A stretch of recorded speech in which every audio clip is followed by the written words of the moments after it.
നാട്ടിക ശ്രീ ആര്യക്കരി ഭഗവതി ക്ഷേത്രത്തിൽ പൊങ്കാല മഹോത്സവം ആഘോഷിച്ചു.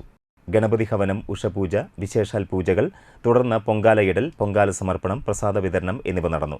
ക്ഷേത്രം മേൽശാന്തി ഹരീഷ് നമ്പൂതിരി മുഖ്യകാർമ്മികനായിരുന്നു. ജനുവരി 28 ചൊവ്വാഴ്ചയാണ് ഉത്സവം. ഉത്സവത്തിന് മുന്നോടിയായി ജനുവരി 21 ചൊവ്വാഴ്ച ഭഗവതിയുടെ ഗ്രാമപ്രദക്ഷിണവും നടക്കും. ഉത്സവ ദിവസം 7 ആനകളോടുകൂടി എഴുന്നള്ളിപ്പ് നടക്കും. വൈകിട്ട് വർണ്ണമഴ, രാത്രി കൊച്ചിൻ പാണ്ഡവാസിന്റെ നാടൻ പാട്ടും ഉണ്ടായിരിക്കും.